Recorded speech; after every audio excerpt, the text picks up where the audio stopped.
अगर आपको अपनी ज़ात से सच में प्यार है ना, तो आपने ये वाली चीज़ें ज़रूर अपनी ज़िंदगी में बनानी है।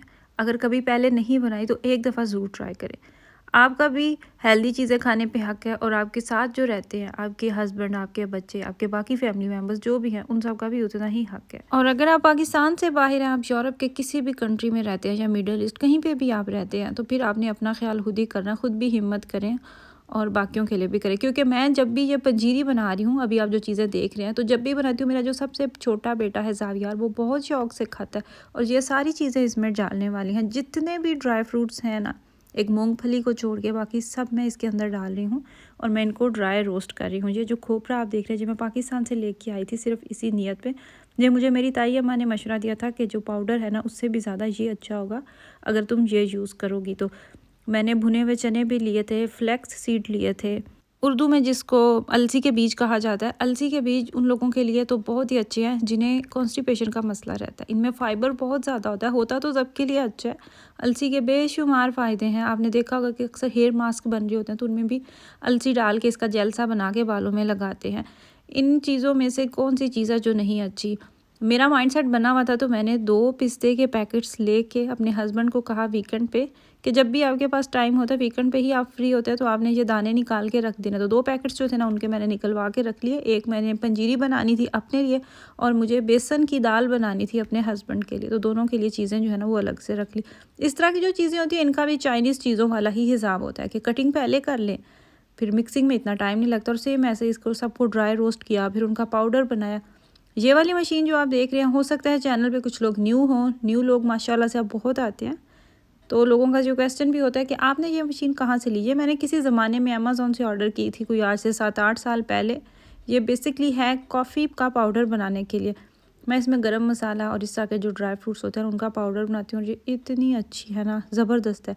कभी कभार जब इसका बहुत ज़्यादा ज़ोर लग जाता है, ये गर्म हो जाती है, फिर कुछ घंटों की रेस्ट के बाद ये दोबारा से अपने काम पे आ जाती है। ये जो सारे सीड्स आप देख रहे हैं, ये आपको रोसमान या डीएम से मिल जाएंगे।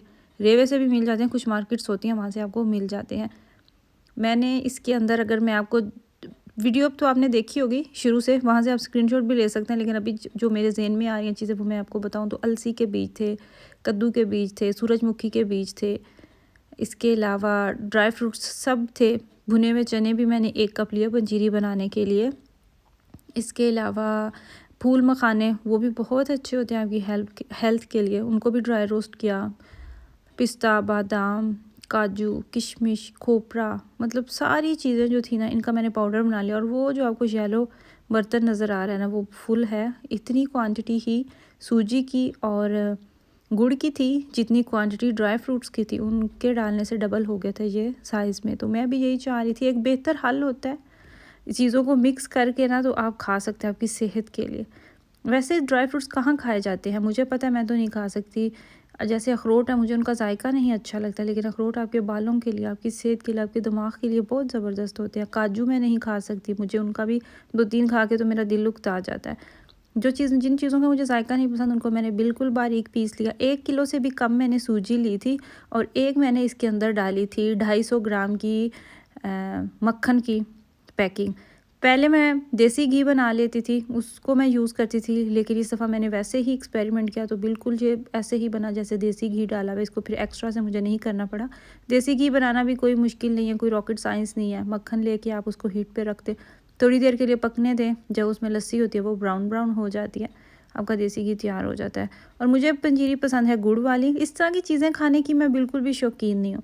पिनिया, दाल, मेसू, गजरेले मुझसे नहीं खाए जाते। एक ये वाहिद पंजीरी है जो मैं खा सकती हूँ, और इसको भी मैं अपने जायके के मुताबिक बनाती हूँ। वो ऐसे कि सूजी को एक्स्ट्रा ब्राउन करके, बिल्कुल क्रिस्पी करके, फिर मैं इसके अंदर डालती हूँ गुड़।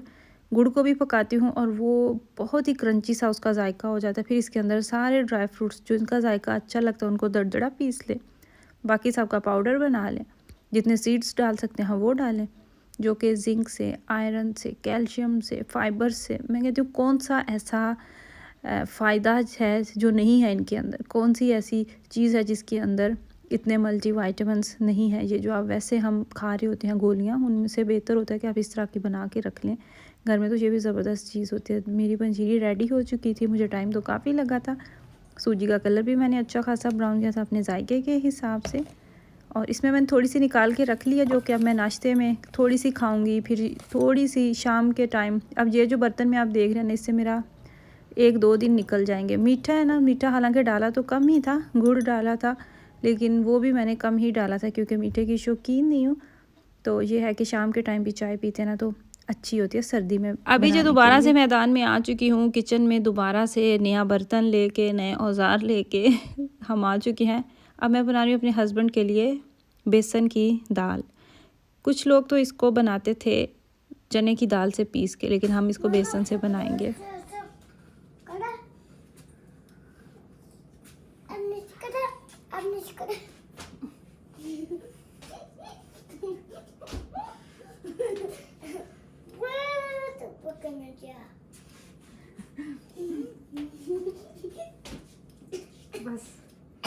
ज़ावियार भी इधर उधर घूम रहा था, बिस्किट्स उसको पसंद है वो लिए हैं, और फिर अब उसको प्यार आ रहा था कि मुझे झूले थे। यहाँ पर थोड़ी सी हमने लाडियाँ की, इतने में जो बटर डाला था वो भी मेल्ट हो चुका था। पंजीरी में इतना ज़्यादा देसी घी नहीं जाता। सूजी जो है उसको आप ड्राई रोस्ट भी कर सकते हैं। फिर मैं डालती भी इतना ज़्यादा नहीं हूँ, मैं उसमें ऑलिव ऑयल भी यूज़ करती हूँ अपने हिसाब से, मतलब जिसमें बहुत ज़्यादा कैलोरीज़ ना हो, बहुत ज़्यादा वो ऑयली ना हो। लेकिन ये जो दाल बनती है बेसन से, इसमें काफ़ी ज़्यादा घी जाता है, क्योंकि जो बेसन है ना, इसकी भुनाई ही तब होती है जब आप इसमें अच्छा खासा घी डालेंगे। फिर जब ये भुन जाता है तो इसकी निशानी होती है कि थोड़ा ये क्रिस्पी तो होता है, फिर ये घी जो है वो छोड़ने लग जाता है। वरना आप इसमें जितना भी घी डालते हैं ना, आपको वो कम ही लगता है। मेथड इनका सेम ही है बनाने का, थोड़ी सी मेहनत लगती है क्योंकि आपने अच्छे से इसकी भुनाई करना होती है। और उसके अलावा फिर जितने जो पाउडर, सीड्स और ड्राई फ्रूट्स मैंने काट के रखे थे वो मैं इसमें भी ऐड कर दिए। मेरे घर में काजू बहुत शौक़ से खाए जाते हैं, बच्चे और मेरे हस्बैंड को बहुत पसंद है, तो इसलिए काजू का मैंने इस्तेमाल नहीं किया, क्योंकि काजू वैसे भी खा रहे होते हैं। और फिर इतनी ज़्यादा गर्म चीज़ें हो जाए ना तो वो सब लोग खा भी नहीं सकते, एलर्जी का भी इशू हो जाता है। तो वो भी आपने देखना होता है कि कौन सी चीज़ कितनी क्वांटिटी में डालनी है। अब जो मैंने अपने लिए पंजीरी डाली, मुझे अपना पता है, मुझे तो बहुत ज़्यादा ठंड लगती है और जितने भी गर्म चीज़ें मैं डाल सकती थी ना, मुझे उनका कोई इश्यू नहीं होता। तो इसको मैंने थोड़ा सा देखभाल के डाला। और अब हम इसमें चीनी मिक्स करेंगे, तो बस इतने में हमारी जो दाल है ना, ये भी बन के रेडी हो जाएगी। फैमिली में जो बड़ी बुज़ुर्ग ख़वातीन होती है ना, वो इस तरह की चीज़ें बनाती हैं। मुझे भी इनका बिल्कुल भी नहीं पता था, मैंने यहाँ पे ही आके बनाना शुरू किया। बनाते बनाते अब इतनी समझ आ चुकी है, अब मैं बना लेती हूँ और हर साल मैं ख़ुद ही बना रही होती हूँ। अब कौन इंतज़ार करे कि पाकिस्तान जाएंगे, वहाँ से आएंगे फिर बनाएंगे, ऐसा मुश्किल हो जाता है ना। एक काम जो आप ख़ुद कर सकते हो, और ऐसा कौन सा काम है जो आप नहीं कर सकते। बुज़ुर्ग हो के, बूढ़े हो के भी तो बनानी है, तो अभी से ही क्यों नहीं। अब मैं सोच रही थी कि ये जब दाल ख़त्म हो जाएगी ना, तो फिर मैं पिनिया बनाऊँगी, उसकी भी रेसिपी आपके साथ ज़रूर शेयर करूँगी। इस तरीके से इसको बर्तनों में डाल के जब ये जम जाएंगी तो आप इसको पीसेस करके आप इसको साइड पे कर ले। आई होप कि आपको वीडियो अच्छी लगी हो, दुआओं में याद रखिएगा।